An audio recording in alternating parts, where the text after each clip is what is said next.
quando aparece uma flor e dou risada pro grande amor. Mentira, oh, oh, oh, oh, oh, oh. Fui muito fiel, comprei anel, botei no papel grande amor. Mentira, reservei hotel, sarapatel e lua de mel em Salvador. Oh, oh, oh. Fui rezar na Sé pra São José que eu botava fé no grande amor. Mentira, fiz promessa até pro Xumaré de subir a pé o Redentor. Oh, oh, oh. Hoje eu tenho apenas uma pedra no meu peito, exijo respeito, não sou mais um sonhador. Chego a mudar de calçada quando aparece uma flor e dou risada pro grande amor. Mentira. Agora vamos cantar samba, né, gente? Faz favor, né? Isso aqui tá procissão, vamos lá. Mais uma vez, agora para gravar, tá bom? Apaga aquela fita. Tá ao vivo. Não, agora você tá depois você edita. Pois é. Então, como é samba e nós não temos instrumento de percussão, a percussão vai ser as consoantes. Então a gente, né? A mina, o cá, pra, né? Elas que fazem a percussão. Então, pronto. A juventude aprendeu aí, juventude? Então tá bom, então agora cantando samba. Não vamos mandar ficar em pé hoje não, ou vamos? Não, mas... Nada, desencosta, dá espaço pro diafragma e tal. Então vamos lá, hein, na introdução.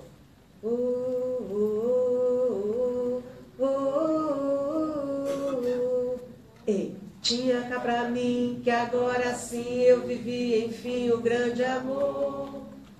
Mentira, me atirei assim de trampolim, fui até o fim um amador. Oh, oh, oh. Passava o verão, a água e pão, dava o meu quinhão pro grande amor.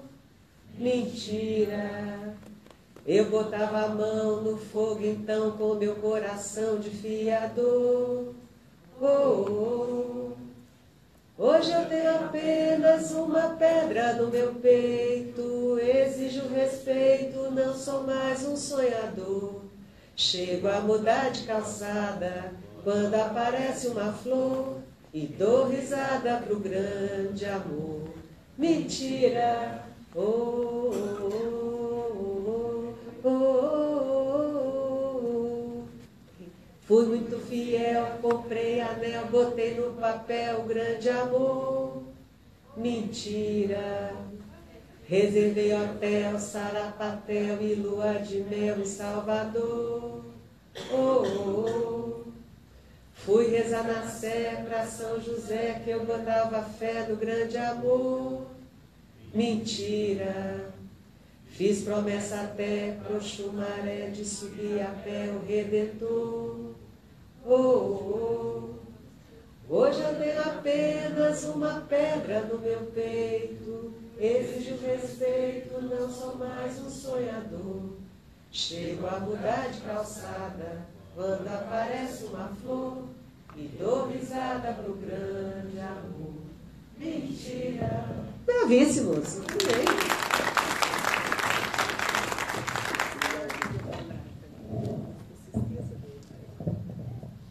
A professora Rosa Monteiro chegou agora.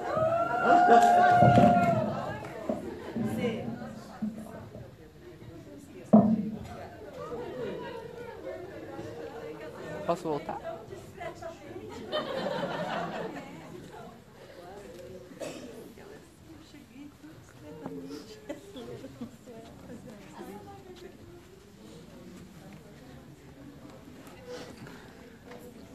Rosa, ainda há pouco o professor Piratã estava perguntando o que é gente para te aguentar.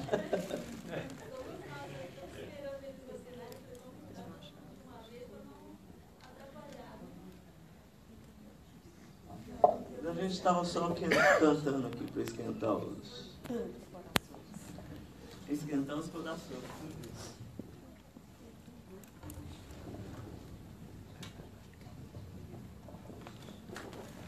Nossa, o pessoal está entrando?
Bom dia a todos, sejam bem-vindos mais uma vez ao primeiro Ecocine, né, o primeiro de muitos.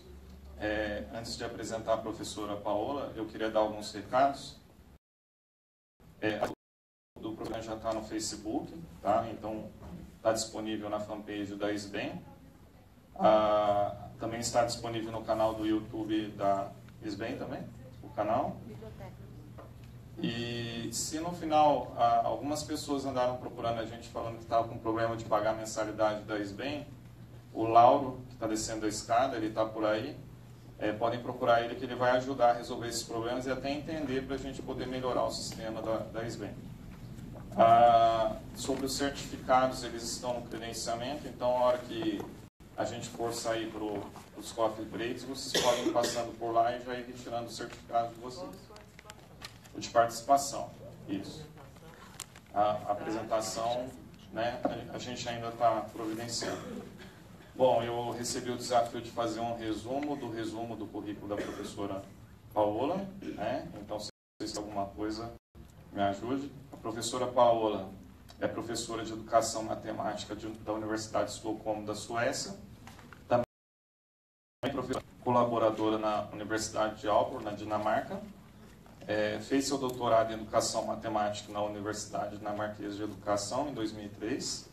É formado em Ciências Políticas e Língua Moderna pela Universidade em Bogotá. É uma das principais estudiosas em pesquisa sociopolítica e educação matemática. Estuda o significado da educação matemática e científica nos campos onde a relação de poder são atualizados na produção de subjetivos de inclusão e exclusão de diferentes tipos de aluno. Sua pesquisa faz parte do Centro Nórdico de Excelência de Justiça da Educação dos Países Nórdicos. Professora Paola, seja bem-vinda. A gente agradece muito a sua presença.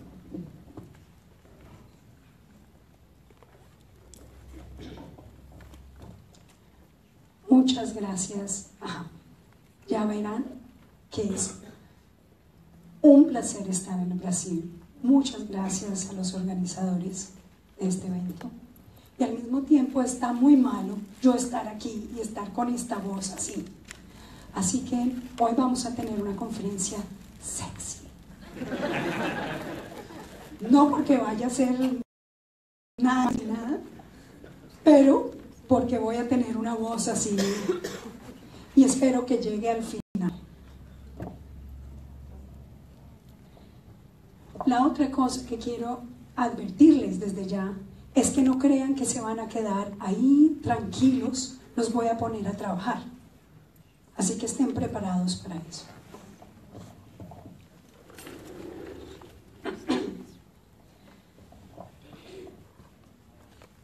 Los organizadores de este evento me pidieron hablar de la subversión responsable para profesores en educación matemática. Y esta charla es un experimento de tratar de explorar qué es lo que eso puede significar como una idea que nos permita actuar en la educación matemática. Entonces, esta es una plenaria en 3 actos y un epílogo. Primer acto, incomodidad. Segundo acto, dilema. Tercer acto, riesgo. Cuarto acto, intelectualidad.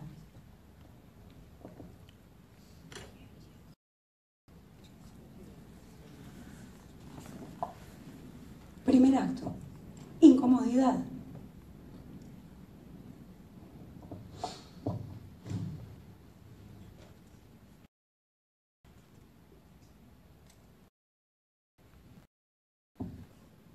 Yo tenía un sueño y era ser profesor de matemáticas, porque me imaginaba las parábolas, me imaginaba pensar aquellas ideas maravillosas, las que a mí siempre me motivaron, y entré a la formación de profesores.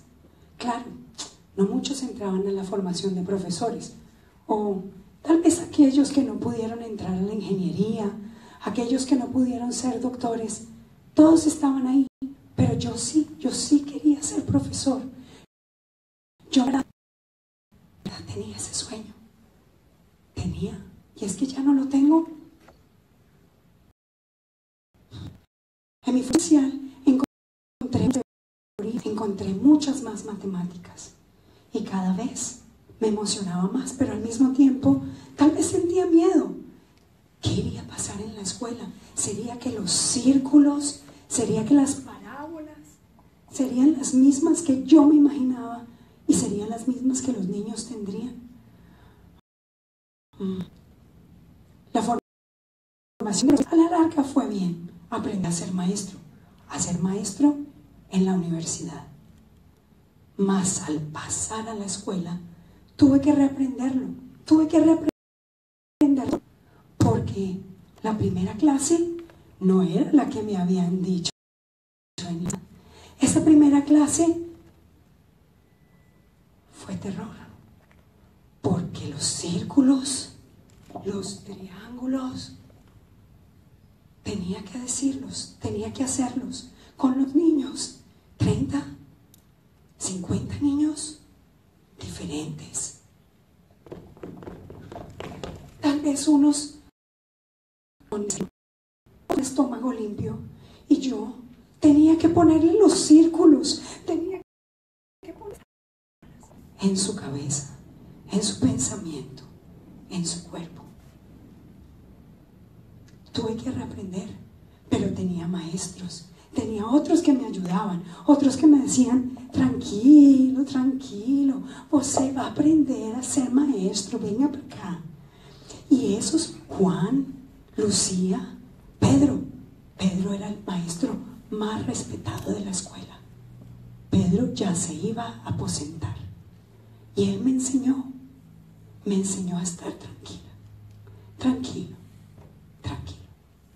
Dale es duro, muestra tu autoridad. Las ideas de los círculos entran más cuando los niños te obedecen, entran más cuando los niños no hablan, cuando los niños te escuchan. Y si se duermen, despiértalos para que te escuchen, para que sean tus alumnos. Bueno, pero eso no era todo. A la larga hacíamos proyectos, a la larga nos inventábamos otras maneras de poner los círculos, las parábolas en los juegos, con los niños, con los profesores. Éramos buenos maestros. Teníamos un cuerpo colegiado donde colaborábamos, donde en verdad yo me sentía que todos los días reaprendía, porque de la universidad, donde aprendí a ser maestro, a la escuela, donde tenía que ser maestro, sucedieron otras cosas. Pero ya ven cómo estamos ahora. En mi escuela llegó la administración, el management, que me va a managear como organización, porque hay un currículo con muchos puntos a enseñar y yo tengo que mostrar que enseñé todos los puntos. Yo lo hice así, sí, número 1, multiplicación de dígitos. Sí, señores, la multiplicación de 3 dígitos está dada. Ahora, suma de enteros. Sí, señores, la suma de enteros está dada. Y así, todos, el managerismo, la administración. Juan, tiempo para hablar. Lucía, tal vez Lucía, Lucía, mi colega, ahora es líder en la escuela. Con ella ya no hablo. A la larga, aquellos números que yo amaba, las matemáticas, fantásticas, de ideas, de círculos, de grandes círculos, se han vuelto unos tiranos, porque ahora la administración me diste el currículo en 3.5, pero tienes que llegar a darlo en 5. No está bien, lo suficientemente bien si es 3.5. Y si tus estudios llegan no más al 7, está mal, porque deberías. Y los números me hablan, me apabullan, me confunden. Esos números casi que son tiranos que yo amaba y ahora operan de otra manera. Ya no son los círculos hermosos, ya no son aquellos cálculos que yo soñaba, que me esperaba. Voy a liberar a los niños para que ellos sean buenos con los números, para que sean líderes y para que opriman a otros, porque ahora a la larga tener 10 en el currículo es lograr el sueño nacional de que en PISA, si todos lo logramos, los mejores puntajes en PISA, tenemos el desarrollo que hemos soñado. Pero para mí, tal vez número.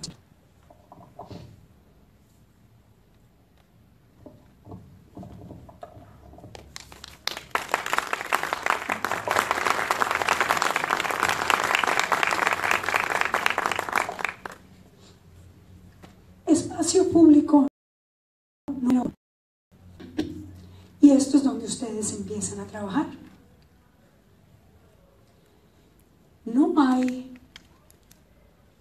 un ser político ni un ser ético sin un espacio de diálogo, sin un espacio donde mis historias se encuentren con tus historias, donde seamos seres humanos en el encuentro con el otro. Por eso vamos a hablar con las personas que tenemos cerca, en 2, 3, en los grupos que quieran, y con base en la historia del acto número 1, por favor abren sobre estas preguntas. ¿Es esta historia familiar para ustedes? ¿Por qué este profesor no da más? ¿Qué opciones tiene el profesor? podrían ser algunas de las ideas sobre las cuales ustedes podrían hablar. Pero lo que quiero es que en este momento estén con nosotros y hablen sobre qué les genera, qué piensan al ver este acto 1. Por favor, 5 minutos.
Eu não me sentia até que ele é mais assim, ele é mais convencional, a gente usa bastante aquele sistema.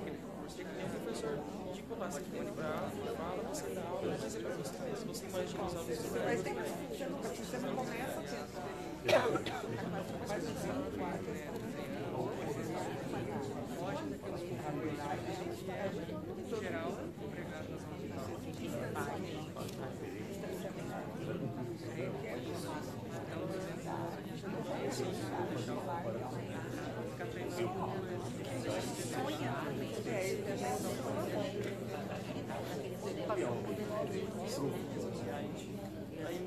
mas essa preocupação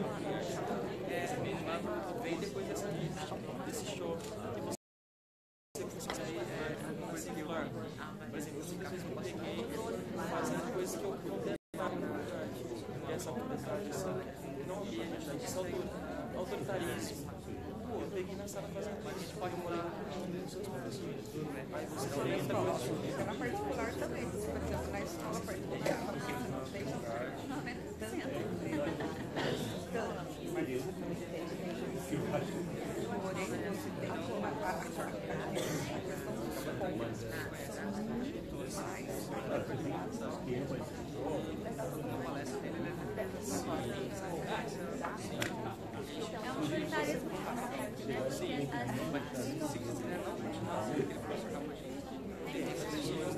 Bueno, vamos a retomar.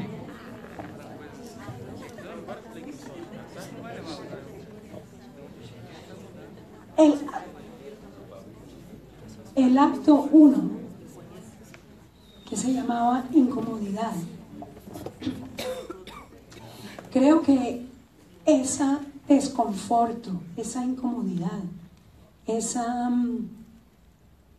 sentido de que la educación ha cambiado y que muchas veces estamos forzados a hacer algo en lo que no necesariamente creemos. Es un tema que fue un tema recurrente en los primeros libros de la insubordinación creativa.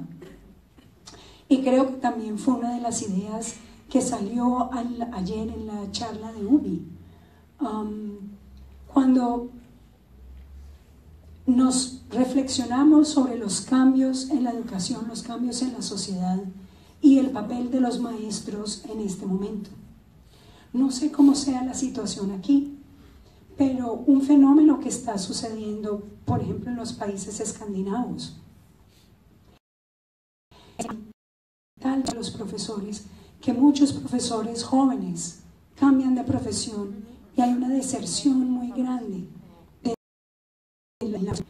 y otros, y perdón a los jóvenes que se están educando como maestros porque ese panorama no es nada halagador, pero también muchos profesores se enferman de estrés porque es un trabajo muy difícil. Cada día con niños diferentes, con padres de familia, con líderes, con managers, que cada vez parecen como querer controlar mucho los espacios en los que los maestros trabajamos. Era una situación de incomodidad, un sentimiento de incomodidad. Y podemos ponerlo desde incomodidad hasta gran frustración. Y sin embargo estamos aquí. Y sin embargo seguimos trabajando. El análisis 1, que viene con el acto 1 y con el espacio de reflexión 1, a mi modo de ver tiene que ver con el contexto. Podemos tener incomodidad como profesionales, tal vez por algunas cosas que conocemos, por lo que sabemos, por bien. Pero yo creo que la gran incomodidad que genera la idea de buscar alternativas como la subversión responsable o la subordinación creativa es otro tipo de incomodidad. Es la incomodidad que viene de mi ser y mi estar en un contexto social, económico y político.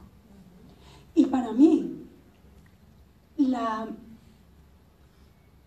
parte de reconocer el contexto en el que nosotros trabajamos como profesionales de la educación matemática es justamente el contexto políticos que han sucedido en los últimos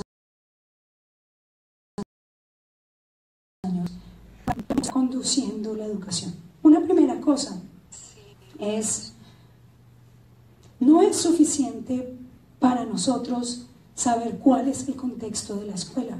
Yo creo que es muy importante para nosotros aprender más y saber por qué la escuela, sobre la cual teníamos sueños y sobre la cual teníamos ilusiones, en la cual podíamos hacer tal vez trabajo con otros maestros y que cada vez más se comparte y se regulariza y se managerializa. ¿Cómo es esta expresión en portugués?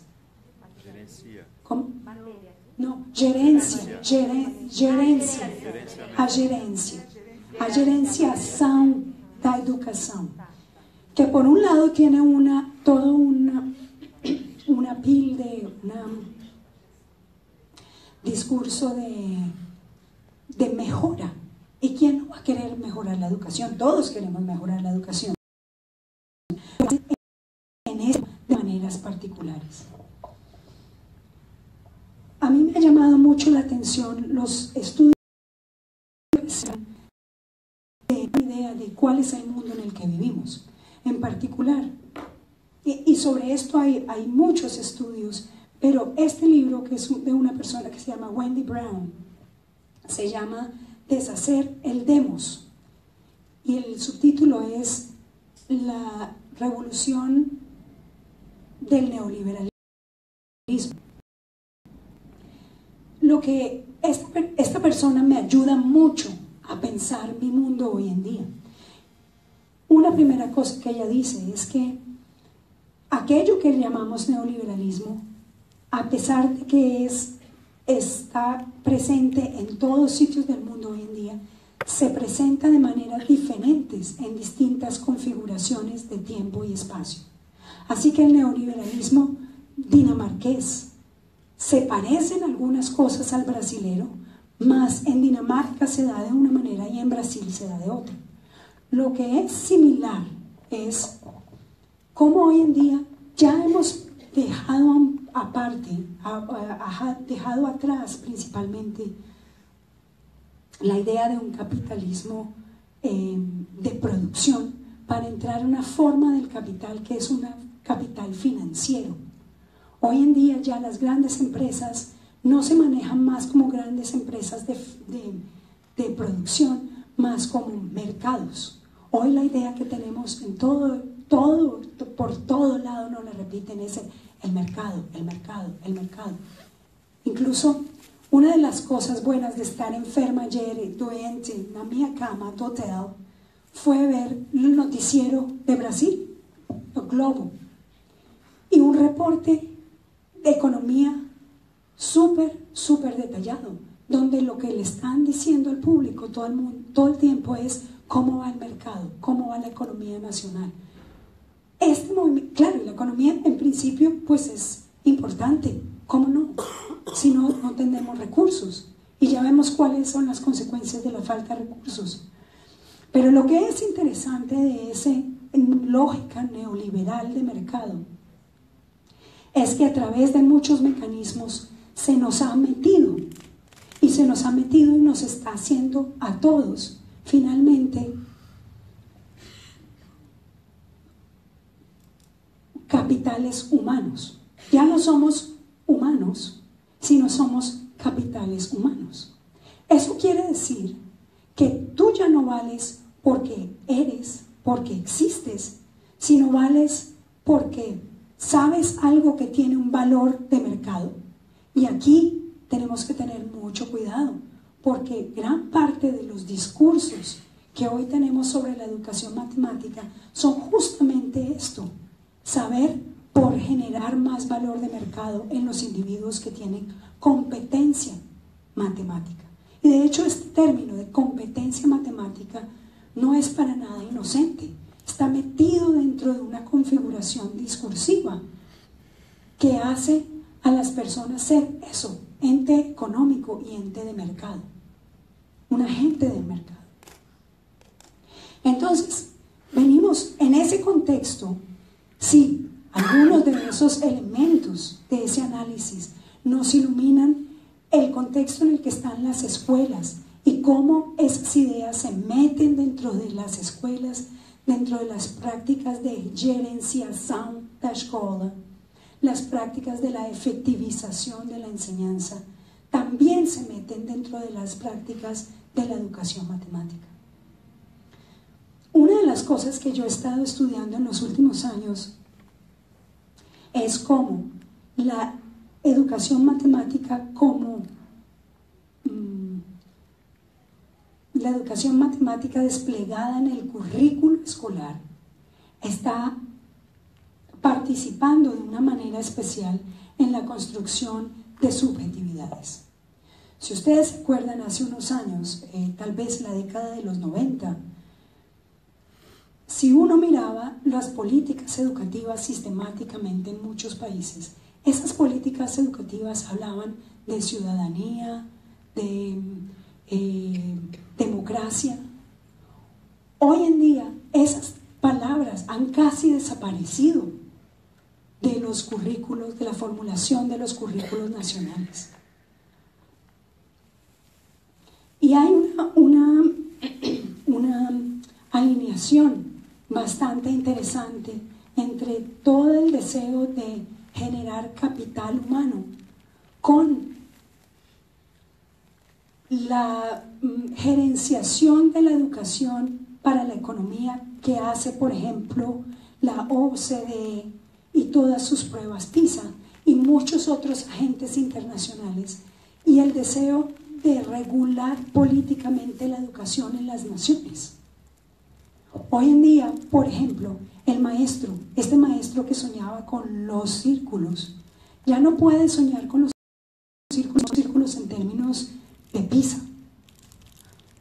Y es porque muchas de esas mediciones aparentemente dirían algo sobre la competencia matemática individual, la competencia matemática agregada de una nación, Pero lo que eso significa es que se han vuelto como casi indicadores de supuestamente el capital humano, el desarrollo de las naciones, y esas tablas de PISA casi son unas tablas de comparación del potencial humano de las naciones. Y cuando entonces nuestra materia, aquella que adorábamos, está en esa configuración en este momento histórico, yo me pregunto, ¿qué alternativas tenemos? Porque yo personalmente me resisto a creer que yo soy solamente un capital humano. Y yo me resisto a querer, a través de un deseo por enseñar más y mejores matemáticas, a hacer de mis niños, mis estudiantes, o en la forma, en la escuela, unas pequeñas máquinas de cálculo para el mercado financiero y para ese tipo de sociedad capitalista. Ahora, yo no estoy diciendo que eso sea todo lo que sucede en la educación, pero esa sí es la tendencia de este momento. Si esa es la tendencia de este momento, entonces, ¿qué alternativas tenemos? ¿Qué sujetos estamos queriendo formar? Eso quiere decir, hasta ahora, para terminar esta primera parte, que tenemos que ser cuidadosos en pensar qué es lo que estamos haciendo en la educación matemática hoy. ¿Con qué tipo de discursos y qué tipo de ideas nos estamos alineando? Y esa es parte de conocer nuestro contexto.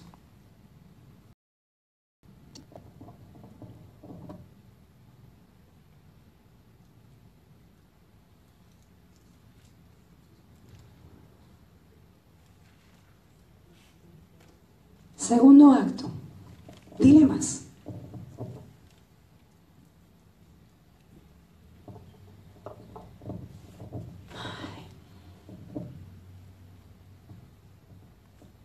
La verdad, no sé qué hacer. Es que malo si sí o malo si no. Ayer me llamó el ministro de Educación. Me propuso que con base en mi investigación le ayudara a hacer el gran proyecto bandera del ministerio. Una plataforma virtual que va a poder conectar a todos los maestros. Claro, y yo lo entiendo. Como investigación en tecnología, sería mi sueño. Claro, tener todos los maestros. ¿Y qué vamos a hacer? Los maestros van a poder poner todas sus clases en la plataforma. Y los maestros van a poder entrar a la plataforma y van a poder ver las clases de los otros maestros.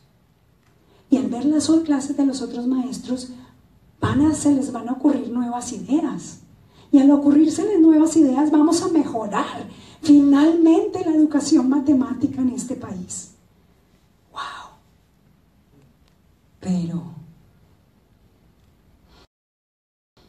es una gran contribución. Sería la contribución de mi investigación a toda la educación. Sería mi gran oportunidad, porque finalmente con ese proyecto voy a poder traer a mi departamento los millones de coronas o los millones de recursos que mi jefe de departamento quiere que yo consiga. Porque sin financiación externa no hay investigación. Y además de eso, yo sé que esos millones de recursos final de mi título de full professor. ¡Wow! Pero al mismo tiempo, creo que será un dolor de cabeza. Porque ¿cómo lo voy a poder hacer? Si son 6 millones de coronas, a ver, y los creadores del sistema, que son los ingenieros de sistemas a los que tengo que contratar me van a pedir 5 millones. Y tengo que trabajar con maestros para que le enseñen a otros maestros cómo enseñar las plataformas. Esos me van a pedir $500,000, lo cual quiere decir que me queda $500,000. Y ese $500,000, bueno, eso será para el departamento, para cumplir mi cuota de financiación externa del momento.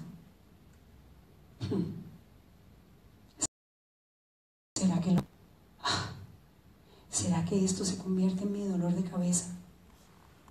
Alguna vez un colega, cuando le conté la idea, me dijo, el educador que pasaría la historia de la educación en este país. La persona me dijo que era porque había contribuido a destruir lo último que le quedaba de espacio a los maestros. En todo caso, yo estoy orgullosa. Creo que le voy a decir que sí al ministro. Así cumplimos cuotas y espero que eso no se me vuelva un dolor de cabeza.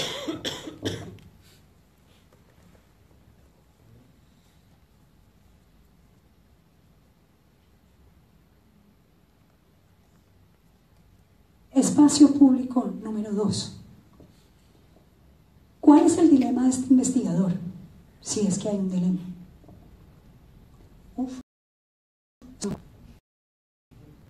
¿Qué dilemas enfrentan ustedes en su práctica?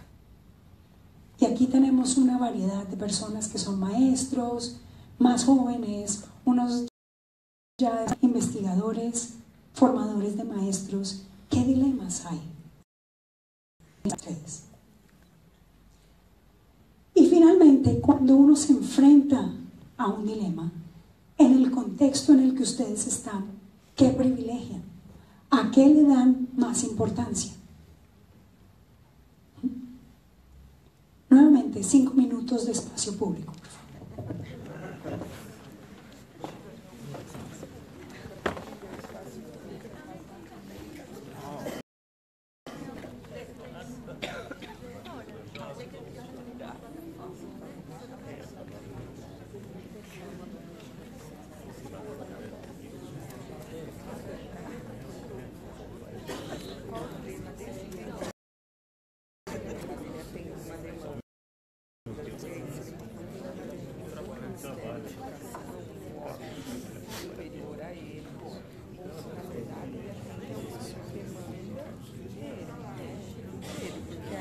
situações, eu faço o que eu faço, você vai dar muito trabalho, será que vai dar certo? Essas coisas. Estão colocando. E é o dilema do professor. Tem que fazer quais dilemas fazer os desconcertado.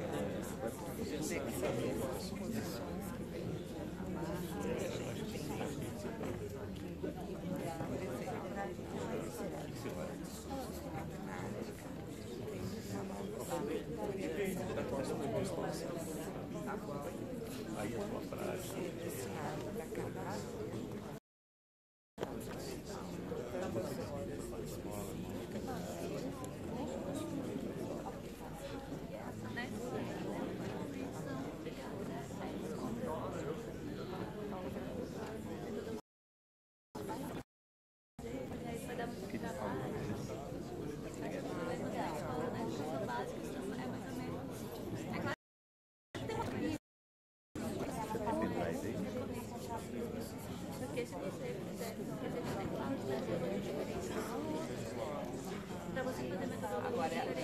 Agora, ela falou tanto de posicionamento quanto de conexão. E aí você tem que trabalhar como você faz do jeito tradicional que você consegue, né?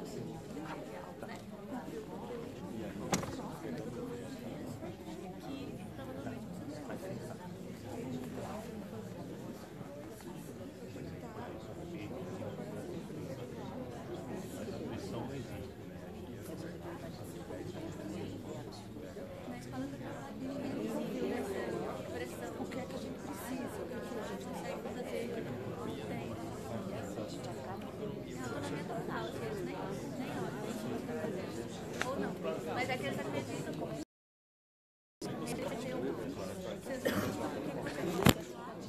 não é tão intensivo,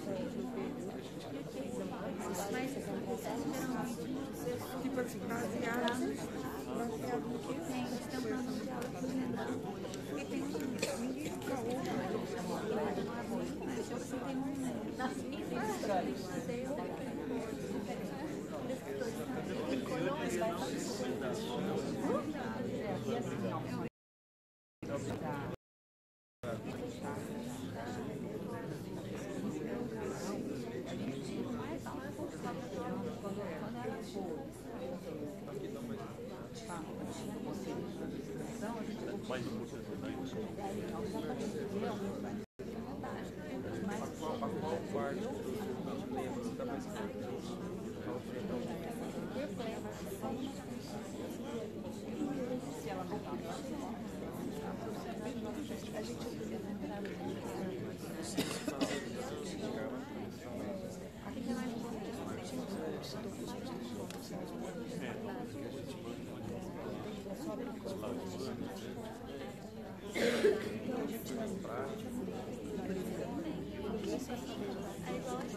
questões morais, éticas, o que foi fazer em vez de pegar até porque se ela não tivesse passado essa coisa, ela não teria que trabalhar nada. Ela passaria passo a passo, copiando ou não, porque você também já não ele estava aprendendo técnicos, hoje mesmo me aprendendo.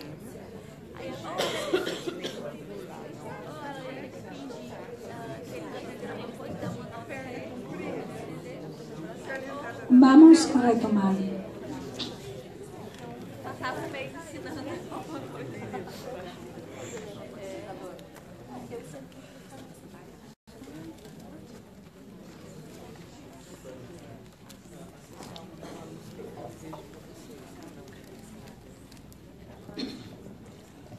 En esta segunda parte de análisis, quisiera resaltar una idea, y es la idea del compromiso ético.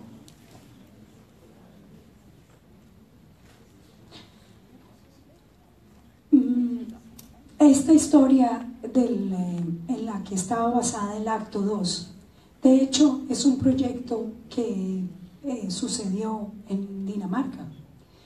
Muy interesantemente, cuando empezaron a trabajar con la generación de plataformas para compartir el trabajo de los profesores hicieron resistencia. Los profesores empezaron a ver que en un ambiente gerencial como el que estaban viviendo en ese momento, la idea de la colaboración y del mejoramiento sobre la cual se basaba y con la cual se estaba vendiendo esta plataforma, muy fácil podría convertirse en el instrumento para asegurarse que cada maestro estaba haciendo lo que la reciente quería que los maestros hicieran, y se convertía en el paso siguiente, que es la instrumentación del trabajo de los profesores, y en el paso siguiente, que era el instrumento para determinar su trabajo y qué profesores no, que determinar a quién de quién podían deshacerse y de quién no. Entonces, uno de los dilemas que surgen aquí es que aparentemente la inocencia y la bondad de un instrumento tecnológico como ese, muchas veces ¿cómo lo digo? La bondad de un instrumento tecnológico no puede suponerse, porque al entrar dentro de una serie de prácticas determinadas y dentro de unas ideas dominantes de gerenciación, que van a resultar en todo lo contrario.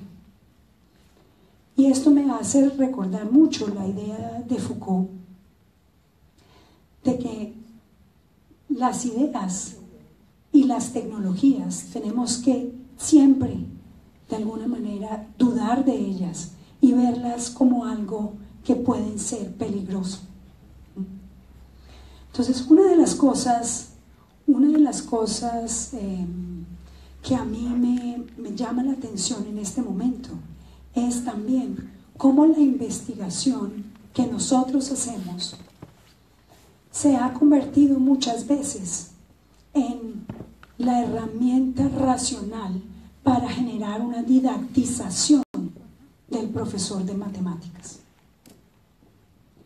Y esta didactización, en principio, es buena, es una tecnología que se ha generado a partir del conocimiento experto que estudia sistemáticamente la labor del profesor y que trata de hacer una práctica racionalizada que en principio debería garantir la efectividad del profesor. Si ustedes miran una de las palabras que ha en la investigación matemática sobre la formación de profesores, una de las palabras que ha subido en uso en los últimos 10 años es la palabra efectividad, la efectividad de las prácticas docentes. Y digamos la didáctica entendida como aquellas teorías y conocimiento científico sobre la enseñanza y el aprendizaje de las matemáticas, que son aquellas cosas que nosotros hacemos como investigadores en educación matemática. En principio, empecé mi idea, en principio son positivas, ¿sí? Porque nos permite ver y generar movimientos en el aula y movimientos con el conocimiento y con los niños que tal vez no podrían si nosotros no tuviéramos esos lentes para identificarlas y para hacer una mejora. Pero al mismo tiempo hay la tendencia de reducir la idea de la profesionalidad del profesor y del juicio del profesor al seguimiento de las tecnologías de las didácticas. En ese momento, cuando los profesores entran en las herramientas de matemática, una manera de actuar más efectiva, muchas veces entramos en dilemas. Y entramos en dilemas donde finalmente lo que sucede es que tenemos que tomar decisiones sobre los niños, sobre nosotros mismos en el aula. Y esas decisiones muchas veces van a ir en contravía, opuestas a lo que la buena teoría didáctica nos diría que deberíamos hacer. El problema es que muchas de esas didácticas hoy en día resuenan de manera fantástica con ese deseo nacional e internacional por mejorar el aprendizaje para generar ese capital humano del cual estábamos hablando antes. Y muchas veces, tal vez por el deseo de hacer la mejor enseñanza, nos volvemos tecnólogos y pensamos en lograr esa efectividad y no más en estar en el espacio público y el espacio político del cual que es la clase de matemáticas. Y entonces ahí estamos en un dilema constante. ¿Qué hacemos? Bueno, yo no estoy diciendo que debemos botar la didáctica a un lado. No. Tampoco estoy diciendo que entonces debemos enseñar mal matemáticas. No. Lo que estoy diciendo es que el momento en el que pensar científicamente con el conocimiento que nos provee la investigación en educación matemática, en ese momento en que nos convertamos en técnicos que no vemos más allá de las soluciones efectivas, en ese momento perdimos o corremos el riesgo de perder una decisión profesional mucho más amplia y mucho más ajustada a las condiciones en las que trabajamos con los niños en un tiempo y en un espacio determinado.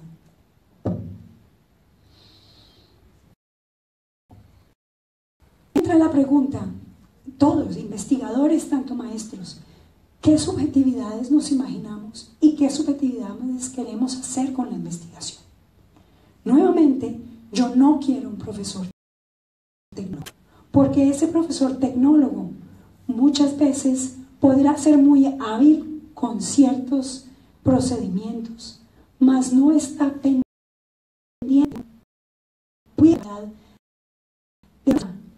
de lo que es la buena enseñanza de las matemáticas.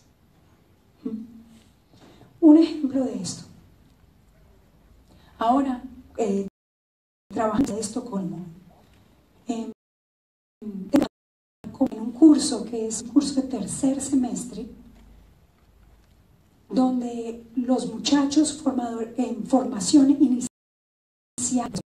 tienen que hacer su primer curso de investigación educativa y tienen que hacer una mini investigación en educación matemática.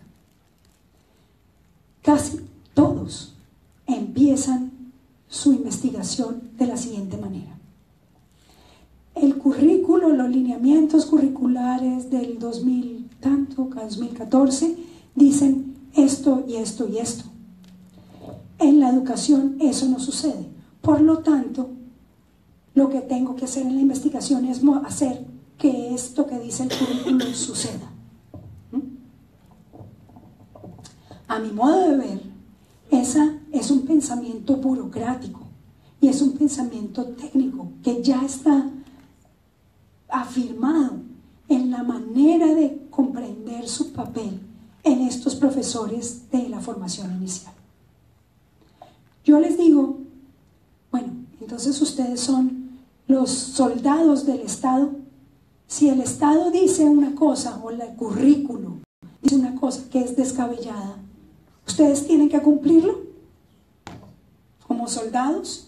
Y si dicen, tírense por la ventana, entonces ustedes se tiran por la ventana.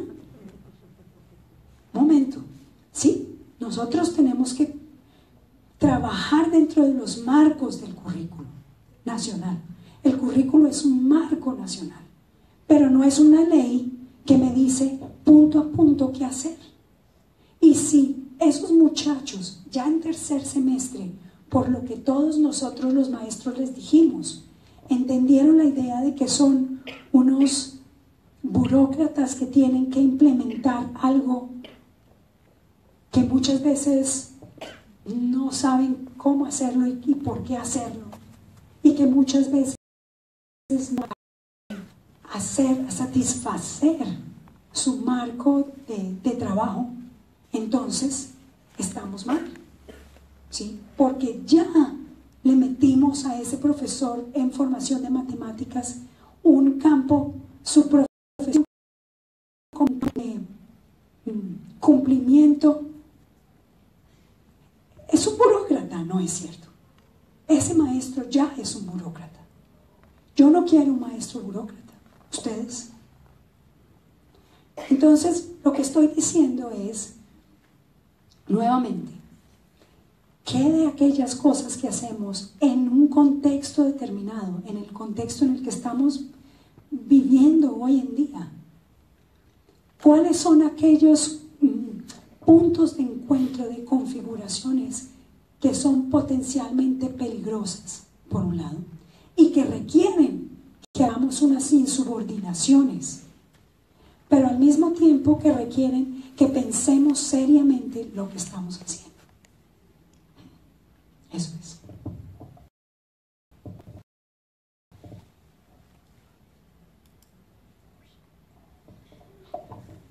Acto número 3, riesgo.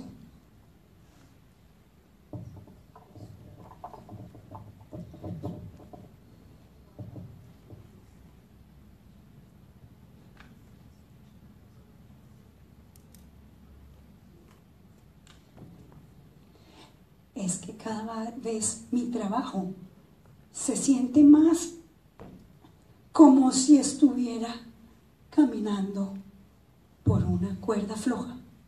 Suficiente. Yo quisiera poder caminar con propiedad. Saber que este es el espacio de trabajar como maestro, como investigador. Poder volver a soñar los sueños de los círculos y de las grandes ideas. Tal vez debería empezar a buscar las grietas. ¿Por dónde es que este sistema se me rompe? Para poder imaginarme algo diferente.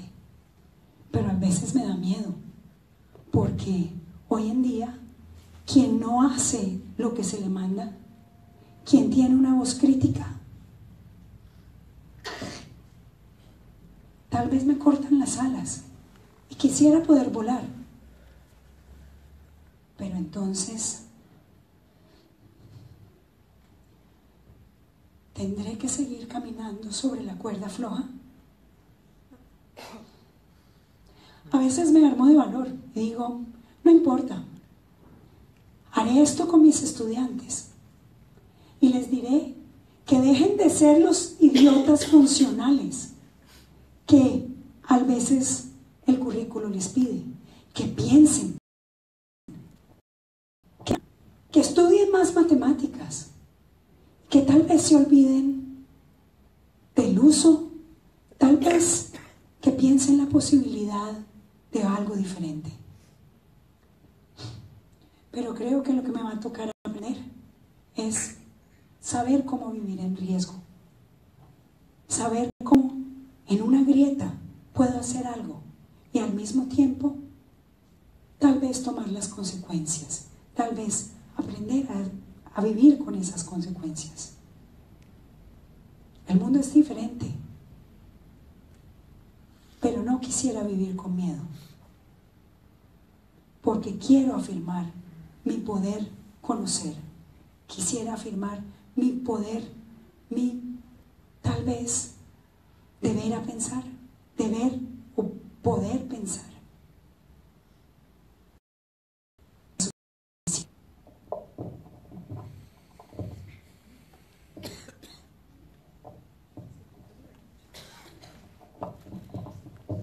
El espacio público 3, porque ya estamos muy tarde,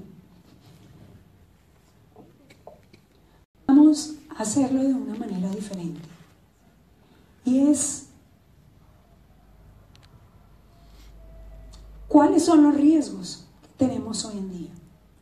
Porque hacer las cosas de otra manera, resistirse a un sistema y además actuar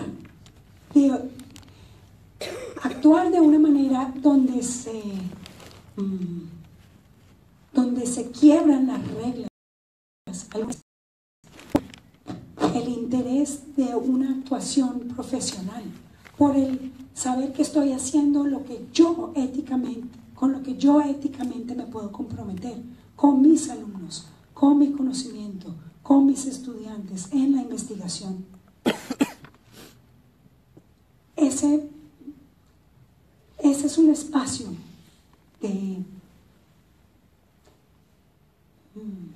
es un espacio difícil hoy en día.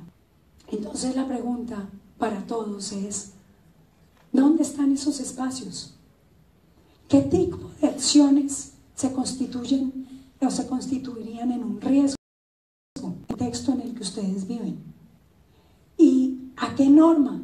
Si podría haber una a la que ustedes quisieran hacerle más frente, ¿a qué norma se atreverían o quisieran ponerle el pecho? Así se dice en portugués también. ¿Quiénes afecta y beneficia esa acción? Una vez tú tomas la decisión de no vivir en la cuerda floja, la acción tiene consecuencias. Y claro, si muchas veces podemos actuar dentro del sistema y resistir.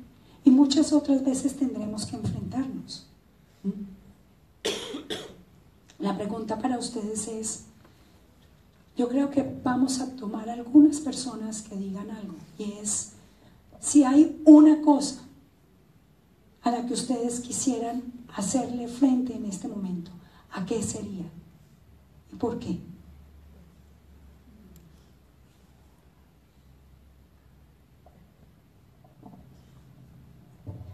Pensemos en esa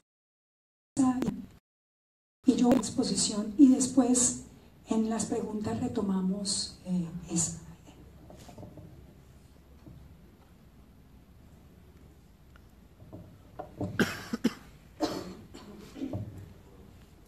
Creo que pensar en la acción, para mí en este momento, es hacer un ejercicio doble en la educación matemática. Por un lado, es hacer un trabajo que es meterse dentro de lo que yo llamaría el campo de la política cultural de la educación matemática. Esto quiere decir que para mí es interesante entender cómo las mismas como conocimiento histórico-cultural se relacionan con la educación matemática, el currículo de matemáticas y las matemáticas escolares, la educación histórico-cultural, y cómo dentro de ellas hay todo un juego de valoraciones, y cómo se alinean o se desalinean, y cómo se esto está diciendo que pasó una hora, y cómo se articulan con todo aquello que nosotros en la educación matemática podemos llamar el contexto. Porque es que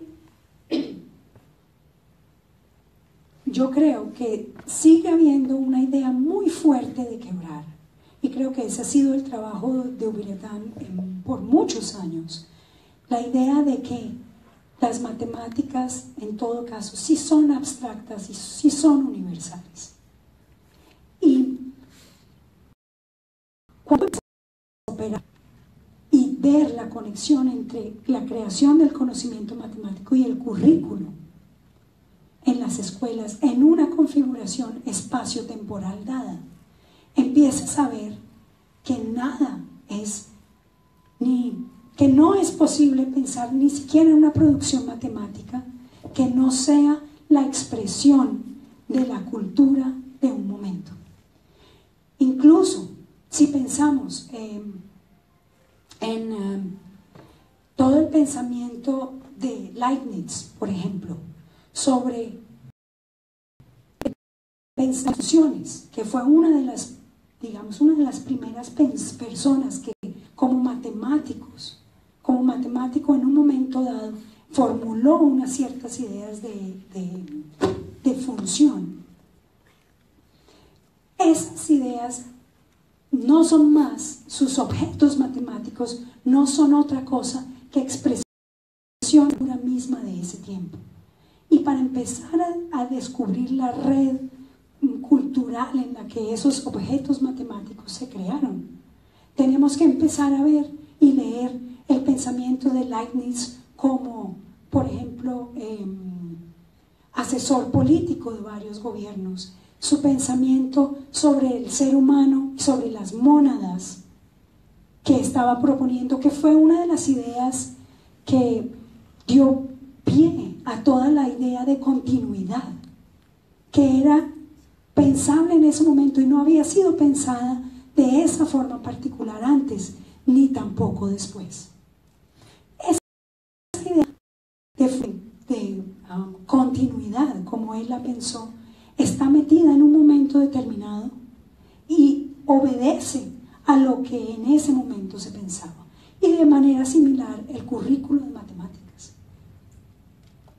a pesar de que las prácticas de la educación matemática no han mucho en ciertos sitios, sí tienen una configuración diferente en este momento. Y la invitación que yo hago es más a pensar cómo eso que nosotros llamamos el currículo de matemáticas, las prácticas de enseñanza y aprendizaje de las matemáticas están metidas y están formándose dentro de la sociedad y la cultura para poder encontrar esas grietas por donde es posible pensar otra cosa diferente.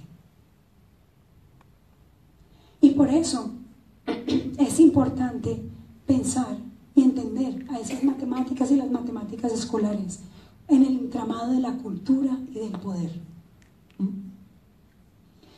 Claro, esto parece, yo aquí en el Brasil, después de Ubiratán, como si yo estuviera diciendo algo nuevo. Esto no es nuevo, pero es que tal vez no es nuevo para unas personas, pero sí es muy nueva para muchas otras, porque muchas otras personas sí siguen pensando o siguen metidas dentro del mito dentro del mito platónico de las matemáticas como algo que no ha tocado nunca a ningún ser humano, y eso es problemático. Si nosotros no hacemos un esfuerzo muy serio por romper esa idea, es muy difícil encontrar los espacios para que un profesor de matemáticas o un investigador en educación matemática pueda resistir a este momento, pueda encontrar nuevas alternativas en este momento. Tenemos que continuar de manera más seria, mucho más teórica y mucho más expansiva. Y una de esas ideas uno de los elementos que yo creo que nos puede ayudar es descartar de una vez y por todas la famosa dicotomía entre la teoría y la práctica. Porque seguimos hablando que el problema de la educación matemática es que, por ejemplo, los profesores no aplican lo que dice la investigación, porque una cosa es la práctica y otra es la teoría. Pensamos la actividad de maestros e investigadores. Toda práctica tiene conocimiento, toda práctica teoriza, toda práctica genera ideas. La práctica de educación que no genera ideas, no sé qué es pura burocracia o es pura repetición. En toda situación, un profesor piensa y un profesor teoriza, que es una teorización diferente tal vez a la del investigador, pero toda persona está generando ideas. Y yo creo que ese es el sentido de poder decir que si vemos que en toda práctica hay acción y pensamiento, accionamientos son inseparables. Tanto la acción de pensamiento es acción, porque hay unas personas que dicen, no, usted está echando teoría, usted no hace nada. No, es que pensar y teorizar es una acción en sí, y tal vez es una de las acciones más políticas que podemos hacer. O sea, no es solamente el hacer innovación sin pensar lo que es acción. Una innovación, insubordinación creativa, necesita pensar muy seriamente lo que está haciendo. Y un recuento y una teoría de una insubordinación es un pensamiento que es una acción misma. Para mí las dos no están en contraposición.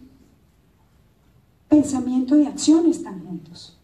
Y si pensamiento y acción están juntos, lo que estamos haciendo todo el tiempo es poder inventar un mundo diferente. Es poder pensar una alternativa. Y una alternativa para las matemáticas, para no caer en los riesgos dentro de los que vivimos hoy en día.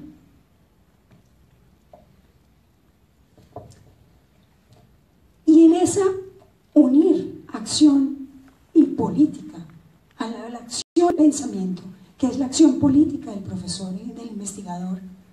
En ese momento estamos empujando los límites de lo que es posible. Y entonces ahí, ¿qué estamos haciendo? Resistencia, subversión o subordinación, o estamos encontrando otras maneras de tomar unas acciones, de vivir en el riesgo, de encontrar una posición ética frente a los dilemas que vivimos y tal vez de enfrentar esa desilusión y ese desconfort en el que estamos. Y eso me lleva al cierre de esta plenaria, y es el educador matemático intelectual.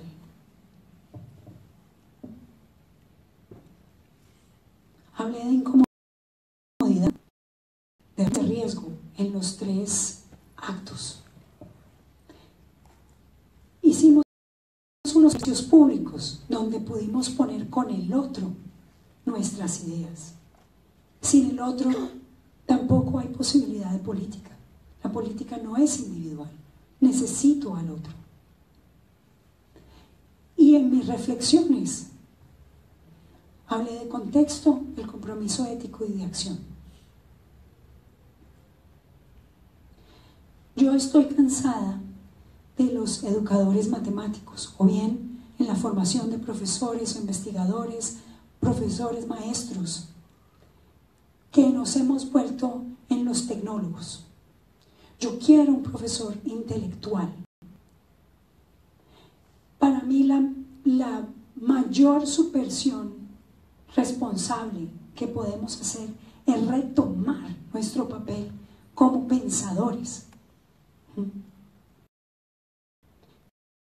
No hay maestro, o no debería haber maestro, que no piense, que no lea, que no estudie. Y no solamente sus matemáticas, es que no estudie, que un maestro que no estudie algo sobre su situación es una persona que está condenada tal vez como profesional. Había una época en que los maestros llevaban debajo del brazo una pequeña versión del manifiesto comunista. No se podían llevar el Capital debajo del brazo, ¿no? Pero hoy en día, si un maestro hiciera eso, es comunista.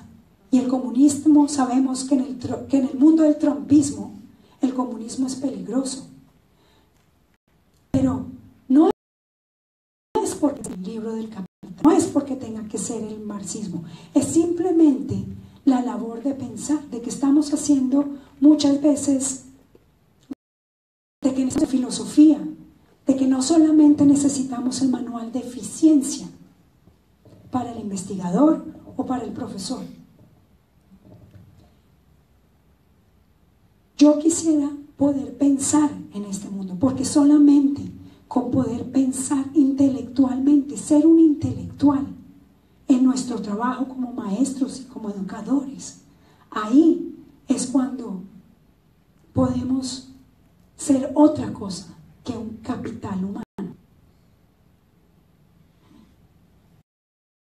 Es mi invitación para ustedes, y esa es mi subversión responsable.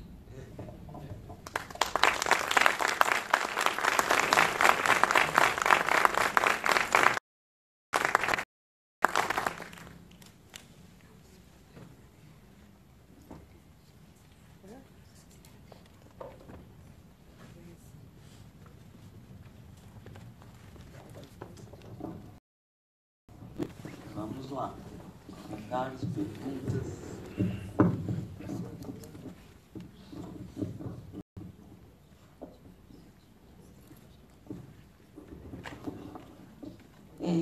Paola, bom dia.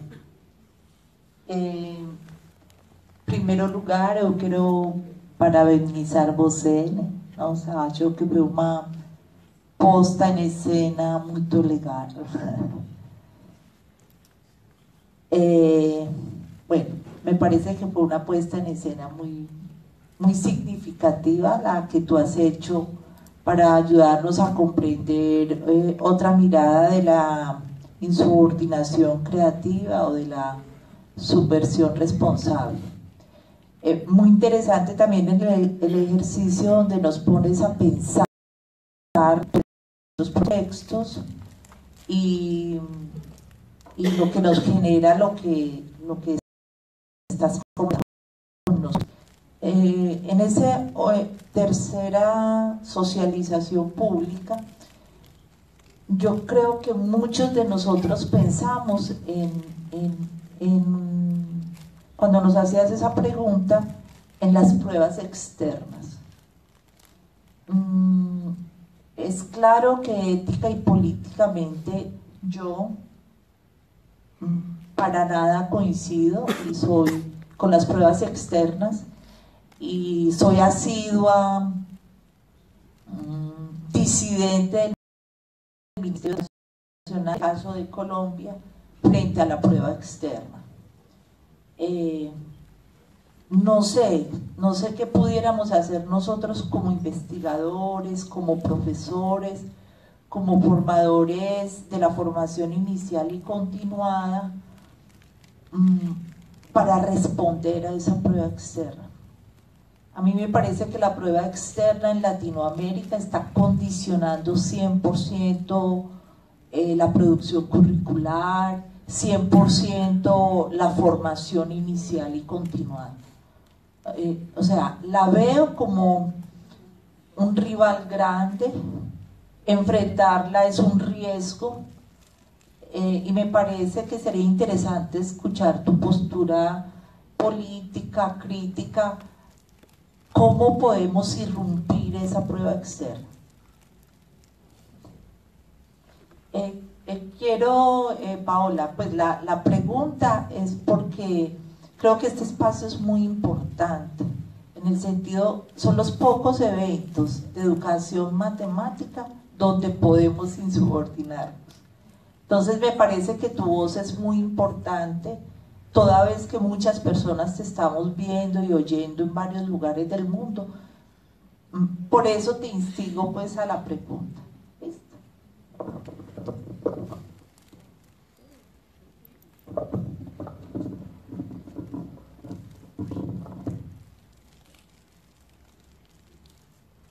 Ups.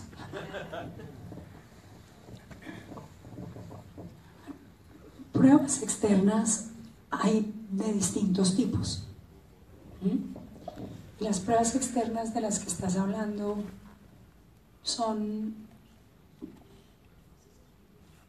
pueden ser las pruebas, digamos, nacionales y también las pruebas internacionales y las mediciones comparativas internacionales. Yo creo que las pruebas están y yo creo que va a ser muy difícil deshacerse de ellas porque están metidas, son una parte importante de las maneras actuales de conducir a la población y de también y de gobernar de alguna manera. Estas pruebas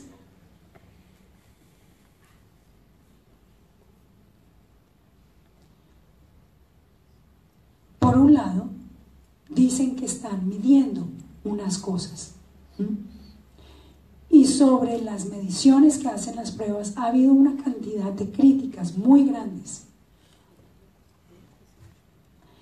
sobre la validez de las mismas, de la opción de las pruebas estadísticas, sobre cantidades de cosas. Sin embargo, las pruebas están ahí y cada vez parecen fortalecerse. Eso es lo que yo creo que es lo peor.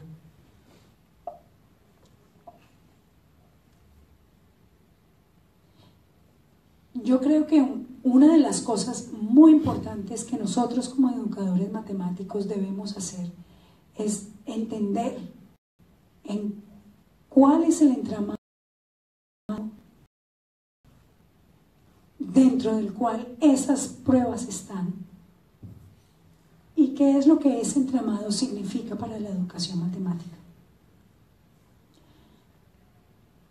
Algunas personas, si me han oído hablar en otro escenario,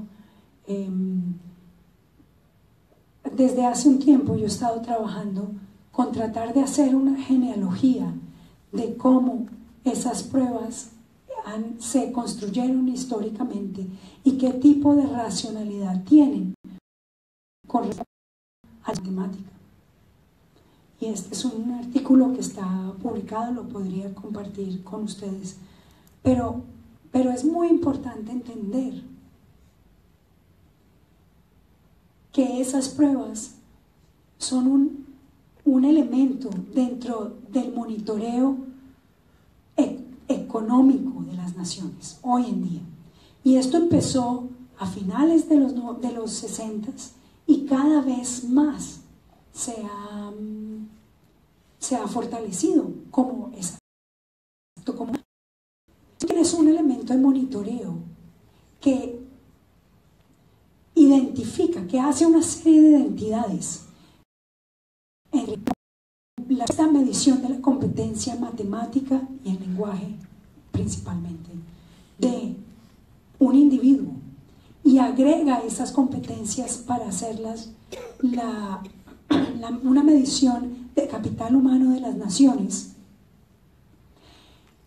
Ese monitoreo es un elemento muy importante dentro de la política económica de los países hoy en día,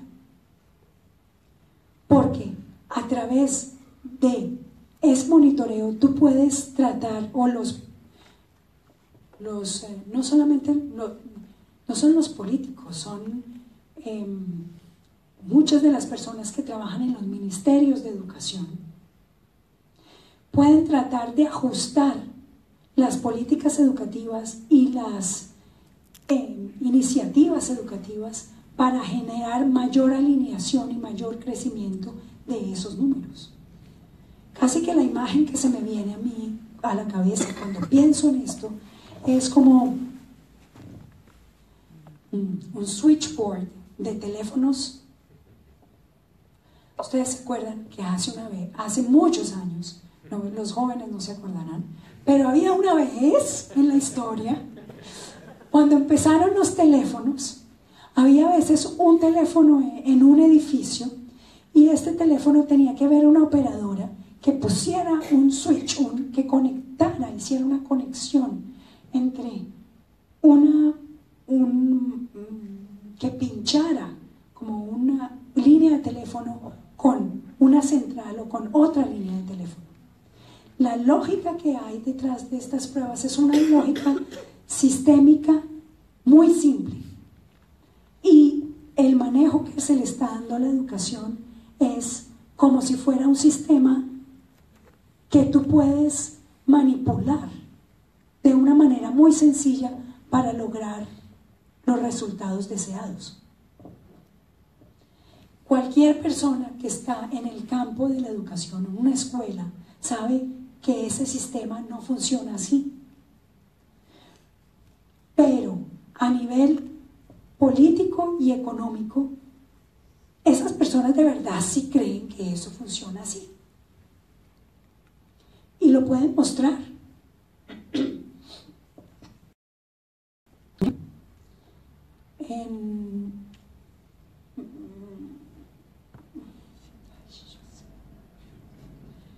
Creo que fue en el PISA del 2012. No hay un PISA, listo. Porque no me acuerdo. Bueno, en uno de los PISAs a principios los 2010, y qué pena, no me acuerdo exactamente cuál es el estudio. Suecia tuvo un bajón muy grande en sus resultados. esto generó todo digamos, una conmoción interna de cómo va a ser si somos uno de los países que más invierte en educación en el mundo. ¿Por qué? Si veníamos bien con unos niveles altos, los resultados de PISA bajaron. Entonces vino pues el gobierno nacional, el Ministerio de Educación y la OCDE vinieron con un plan para hacer, digamos, la recuperación de Suecia en el PISA. Esa recuperación, la OCDE, ustedes tienen que entender que hoy en día PISA no son solamente las pruebas. PISA es toda una serie de servicios, de negocios, y la OCDE misma tiene el servicio del mejoramiento a los países con la siguiente idea. Uno, basado en todos los resultados internacionales de estas big data que hay en estos estudios comparativos internacionales, nosotros podemos ahora decir cuáles son los factores que los gobiernos nacionales tienen que mover para generar lo que ellos llaman el progreso educativo de la nación. Y eso quiere decir mejorar los resultados en PISA.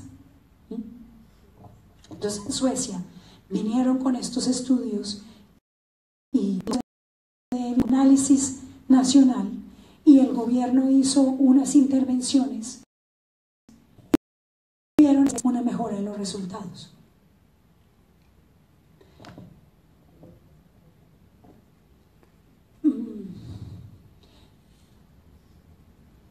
Es una situación muy difícil. Una de esas cosas, mejor en el currículo. En Suecia se hizo un programa que se llama el levantar matemáticamente a la nación. Entonces hubo toda una política de formación de profesores, de una cantidad de cosas. Uno podría decir, si mira eso, decir que eso funciona. Pero el dilema siempre, el debate nacional es, ¿funciona para qué? ¿Y para qué tipo de matemáticas? Y lo que se ve es una tendencia más hacia cerrar la profesionalidad del profesor y a cerrar los currículos, a cerrar los libros de texto, y eso genera una educación matemática muy diferente. Ya estoy cosas. Lo que creo que es importante es que todo lo que dije es para decir una cosa. Si nosotros miramos el discurso que es matemática en general sobre estas pruebas, todo el mundo hace un discurso similar, o mucha gente hace un discurso similar al que hacen mis estudiantes con el currículo. Y las pruebas PISA dicen que la competencia matemática es tal. Eso no sucede. Entonces vamos a hacer la investigación para hacer que eso suceda. Existe, creo que, un artículo en el Educational Studies in Mathematics, donde Candia Morgan con otros colegas hacen una crítica a ese discurso de la matemática. Yo creo que nosotros tenemos el deber de estudiar y estudiar muy seriamente, no solo cómo le vamos a sacar más plata al CAPES y a todo el sistema por decir que nosotros le prometemos que vamos a mejorar la educación matemática.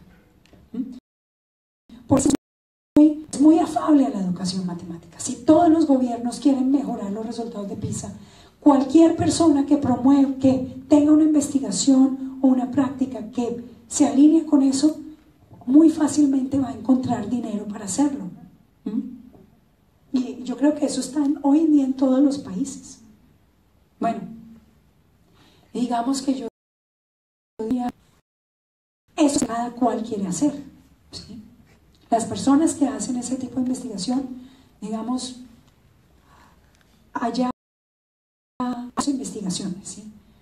Pero otras sí, podríamos invertir más espacio, más energía en mostrar cómo es que esas pruebas entran y cómo están cambiando toda la complejidad y cuáles son los poderes que están ahí y qué tipos de subjetividades a la larga están haciendo, qué tipo de conocimientos, qué tipo de ser matemático es ese ser matemático competente. Porque desafortunadamente ahí yo no soy optimista. Esas pruebas hacen parte de una lógica de gobierno muy fuerte y van a estar por mucho tiempo. Entonces, ¿cuáles son las grietas? ¿Y dónde son los espacios donde podemos pensar otra cosa, siendo ese el estilo de gobierno que hay hoy en día?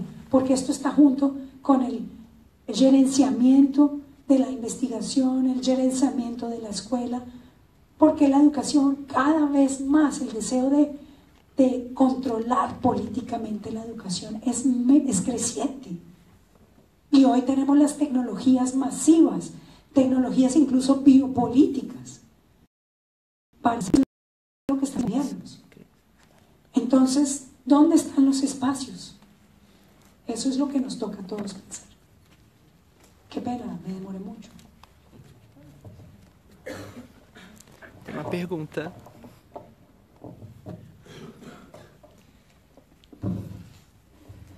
Bom dia. A gente está aqui ao vivo e tem gente de Peru, El Salvador e uma pergunta de Colômbia de novo, a mesma de ontem, a mesma pessoa. Cris, ajuda aqui, por favor.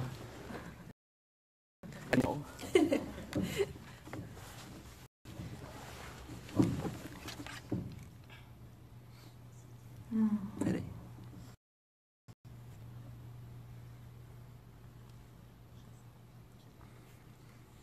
Sabe? Essa pergunta aí. Florence Cortés dice: Paola Valero, felicitarte siempre a mi discurso. Mi pregunta es, ella habla sobre el empoderamiento de las ideas que son potentes en el aula de matemáticas. En este discurso de democratización de esas ideas y el ideal de un docente que es culto e intelectual, se puede tomar como una resistencia. Bueno, otro saludo de El Salvador, que me tapó la pregunta. Gracias. En este discurso de democratización de las ideas y el ideal de un docente que es culto e intelectual, se puede tomar de alguna manera una resistencia que sea de orden individual. Ese discurso nacional, ¿cómo entra en esta idea de los estándares si solo se piden resultados y de alguna forma estandarizaciones que crean máquinas del saber?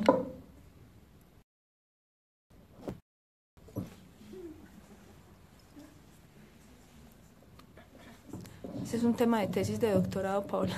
Los colombianos son muy buenos para hacerlas.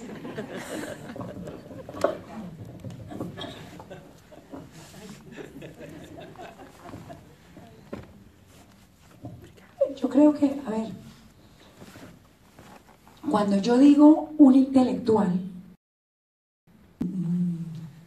yo no estoy pensando en una idea de culto como cierto tipo de persona que piensa en o que lee aquellas cosas que leerían una élite educada de un país, por ejemplo. En ese sentido, el intelectual del que yo hablo, por ejemplo, aquí en el Brasil, es un intelectual que piensa, si uno está trabajando en un contexto de indígena, un contexto de afro-brasileras, es una persona que piensa seriamente en la decolonialidad, es una persona que lee sobre las teorías decoloniales y que piensa cómo la educación matemática, cómo la educación matemática se enfrenta al problema de la colonia. O sea, ser intelectual no significa, ser intelectual es pensar, estudiar, discutir con otros toda aquella idea que sea relevante y que me permita pensar otra cosa de lo que es el estado dado, el saber dado. Eso, ser intelectual es lo que me permita problematizar algo. Ser intelectual no significa querer alinearme con la élite de los sabios de mi país. Ser intelectual significa hacerse la pregunta seria de cuál es el mundo en el que vivo y qué quiero y qué tipos de conocimientos necesito movilizar para eso. Ser intelectual no significa necesariamente estudiarse todas las matemáticas del mundo y decir, miren esta producción tan fantástica del mundo, y ni siquiera ser consciente que es una producción de un mundo particular, de un mundo europeo. Yo creo que ser intelectual es porque ser intelectual me obliga a preguntarme aquí y ahora lo que estamos haciendo con nuestras acciones y nuestro pensamiento.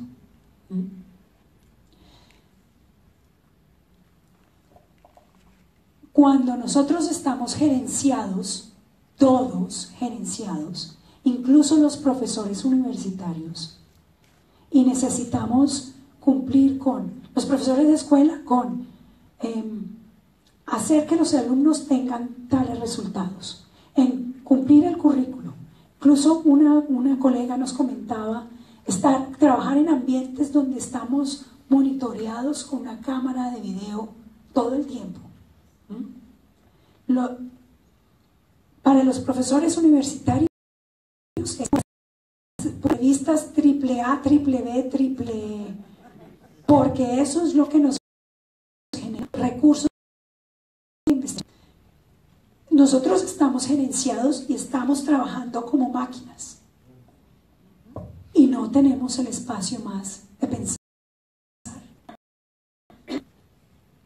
Los profesores universitarios y los profesores maestros, a medida que estamos más gerenciados, nos estamos estupidizando más, porque ya no tenemos la posibilidad ni de conversar con el otro, ni de estudiar,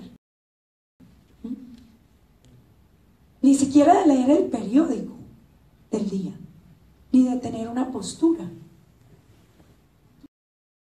Entonces, es la gente más efectiva dentro del gerenciamiento, porque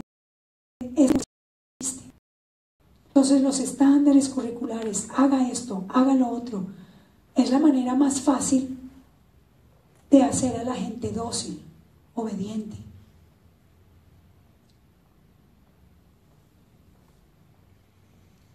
Eso, el que piensa y es peligroso, el que piensa puede actuar o en del sistema. Pero el intelectual es el que no se deja, el que dice siempre, ok, bien, un esto, lo otro, y cómo puedo hacerlo. Y esa actitud, Ubi ayer hablaba de cómo el espíritu crítico se ha matado. Yo creo que sí, para que en el mundo hoy en día esté bien, el trumpismo en todas sus diversas manifestaciones en el mundo. Y el trumpismo entra por toda la sociedad. El trumpismo está aquí, está en el aula de matemáticas, cuando en una forma encauchada, renovada, el maestro le hace sentir a Pedro o a José que no puede aprender matemáticas porque es negro. Entonces, hoy, el no pensar la situación en la que estamos y el no pensar incluso lo que estamos haciendo en nuestras aulas de matemáticas es la vía perfecta para acabar con la democracia. Es que ya no hay democracia. Un punto que yo tenía era cuando vivimos en sociedades pospolíticas. Pospolítico, ¿qué es eso? Sociedades donde el poder político y el Estado ya no defienden más el interés público, sino que defienden el interés del capital. Ahora, eso lo que pasa es que ahora es abiertamente lo que sucede. El gobierno ya ni siquiera se puede preocupar con una política de mejoramiento de la educación aquí y allá, pero a la larga lo que está favoreciendo más es la corporación educativa. En esas corporaciones educativas ya es difícil pensar, porque no tenemos la libertad, porque cuando estás cansado, cuando ya no tienes un segundo más de trabajo, porque trabajas en el colegio A de 7 de la mañana a 7 de la mañana a mediodía, el colegio B de mediodía a las 5 de la tarde y en la universidad C, y así es la vida de muchos profesores en Colombia. Esa no ha sido la vida de los profesores en Brasil, pero espérense porque ya van a ir para allá dentro de poco. No puedes pensar. Cuando tú no piensas porque estás cansado, ¿qué haces? Entonces, ¿dónde están los espacios para que no perdamos ese espacio público, ese espacio de discusión? Y con las matemáticas mismas, si no nos hacemos la pregunta de por qué estamos pensando el mundo así. Ya no hay porque es solamente entonces una tecnicidad matemática, más no es la pregunta intelectual de qué es el mundo, ¿sí? Desde una visión matemática. Eso es. No sé si respondí a la pregunta.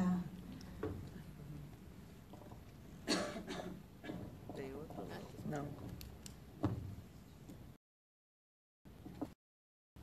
Respondeu.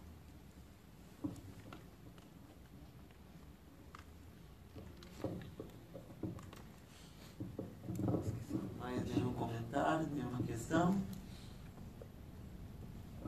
Muito bem. Então a gente agradece muito a Paola, o esforço que ela fez para poder fazer essa palestra hoje, né? Foi muito grande. Eu vou fazer uma proposta de que a gente inverta um pouco a programação.